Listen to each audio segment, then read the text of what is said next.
Tesla charging up today after analysts at Morgan Stanley said the electric car maker is getting, quote, real-world validation for its semi-trucks. This as Pepsi announced plans to use 15 Tesla electric trucks at a California facility as part of a near-zero emissions project.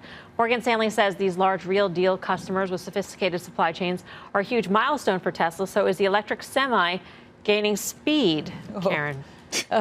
Yeah, well, it's endless, it's interesting. right? I think it's really particularly endless. Look. It's great for a Monday, though. If you think about it, if this were a drinking game, our viewers would be drunk. Yes. Well, I mean, the Tesla, I don't know, was up about $900 million today on, I think, this story. So 15 trucks. I think I saw on their website $200,000 about per truck. So that's $3 million.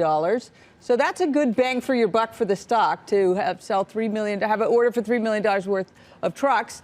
That's great, though. Obviously, I'd love to see the evolution of electric vehicles for trucks. That would be great. It's still, I mean, it's Tesla. They're talking about end of next year. Originally, it was going to be end of this year. How many times are they going to it's hard to get really excited that this is really going to happen. This is a great customer, obviously, but this is a tiny, tiny little. Wasn't this news out a year and a half ago? They were putting in a big order. They were first in the line, securing. It was December of 2017. We were waiting. Pepsi was going to be first in line to get all these big semis. As Karen said, we're still waiting. And we're still waiting to. I mean, this is not a reason to go buy the stock. The reason to go buy the stock is when you start to see these guys are becoming less of a cash burn story. I'm not even going to say cash flow generative, but the story is the balance sheet right now. It's not even deliveries. The story is, can this company find a way to be profitable?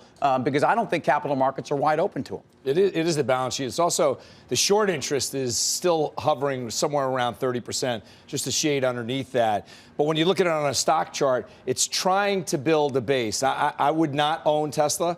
I believe what Tim says and everyone else on this desk, it's a balance sheet question. It's not a technical or fundamental story.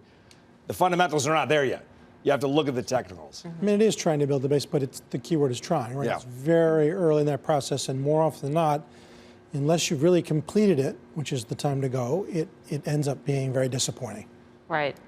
So in terms of this particular business segment, though, the semi-truck, I mean, it seems like corporations have mandates now to become more green, much more so than an individual consumer who might choose to buy a Model 3 or not choose to buy a Model 3. And this electrified semi-truck is the only one on the market so far. Look, it's awesome. And being green also means being fuel efficient, which also means saving a lot of money. And Pepsi's already started to, I mean, they can budget this and very easily rationalize this purchase at a time when they already have semis already out there on the road. So this is good business because it's green, and I believe in green. And but I also believe it needs to actually be profitable. Because we could all go through this desk and see how many other competitors there are in the car business.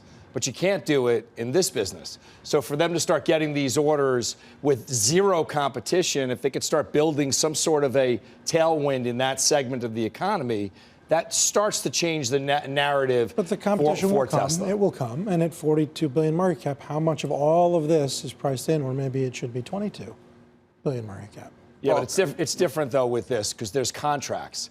Sure, but it's not like you're competition will come. They won't be the only person with an electric truck.